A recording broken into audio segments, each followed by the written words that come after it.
Você foi falando, deixa eu te dizer uma coisa. Eu trabalhei em escola um período, né?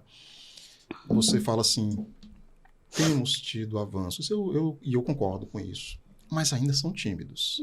Ainda são bastante tímidos. Porque, Carlene, quem vai à escola é a mãe.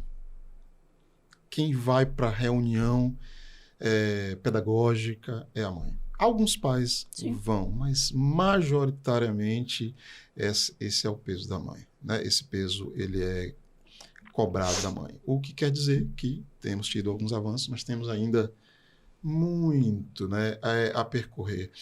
Me diz uma coisa, na sua leitura desse fenômeno, das raízes desse fenômeno, porque é um casal que fez a criança, eu não vou falar aqui de mim, para não ficar parecendo que eu estou fazendo, mas eu tenho tanto orgulho de ter trocado fralda a vida inteira, de estar implicado na vida do meu pequeno a vida inteira e de estar implicado até hoje. Quem vai às reuniões sou eu. A mãe do meu filho, acho que ela nunca foi, porque eu vou. E eu vou fazendo questão de ir, sabe?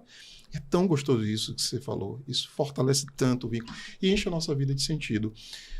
No seu entendimento, por que a gente tem esses padrões culturais que colocam esse peso todo sobre a maternidade?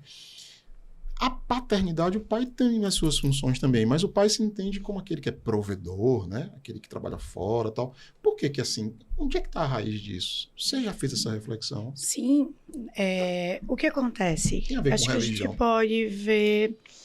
Talvez tenha um impacto significativo, mas eu acredito que a gente tem uma resposta de impacto sociocultural mesmo, porque...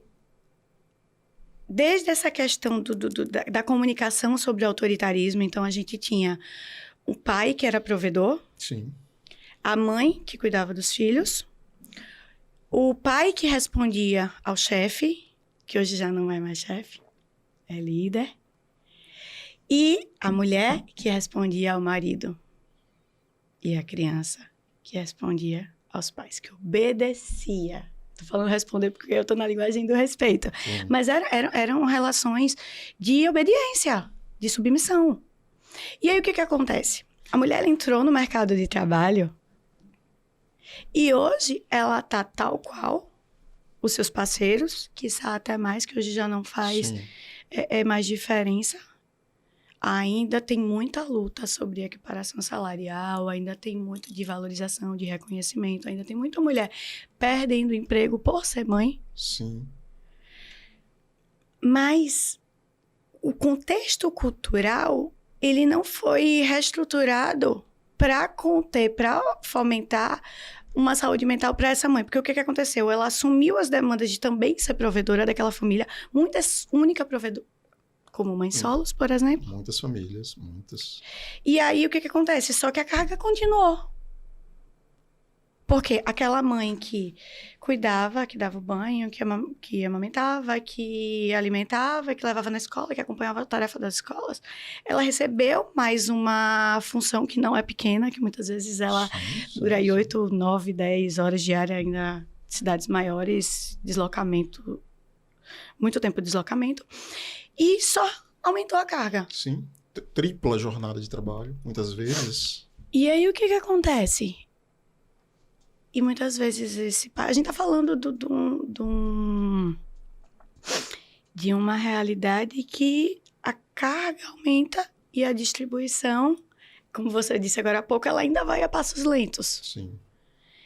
E isso começou a ser percebido. Na verdade, já existe uma atenção a esse cuidado, a importância de se cuidar da mãe, não é de agora.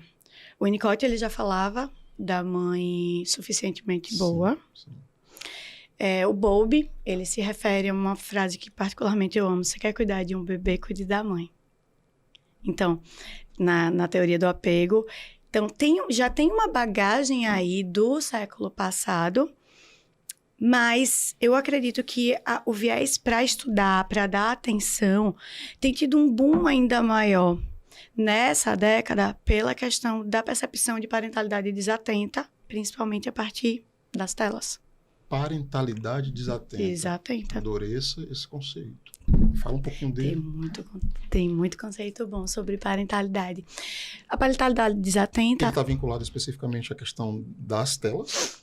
Ou então, é mais abrangente? É muito mais abrangente, mas a dependência tecnológica, que é uma realidade também ainda pouco falada, ela tem uma resposta significativa nessa parentalidade desatenta. Porque o que acontece? Para se manterem nas telas, os pais acabam deixando as crianças, e às vezes até bebês, mais tempo nas telas. Uhum. E aí, o que acontece? Aquele círculo, a quantidade de relações e de aprendizagens e de vínculos e de construções, elas vão para debaixo do tapete, porque ambos acabam imersos ali na sua tela ou na sua atividade ou na falta de percepção de, peraí, o que está acontecendo?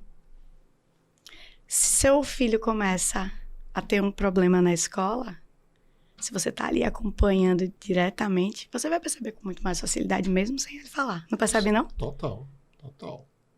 Com certeza. Isso é uma parentalidade consciente. Quando você tem um nível de engajamento que não é só sobre dar banho, não é só sobre ofertar comida, entender o que a criança come, o sapato que está faltando, mas sobre o vínculo que está sendo construído, o que você pergunta, o que você conecta, que valores você está fomentando ali no dia a dia, mesmo na correria.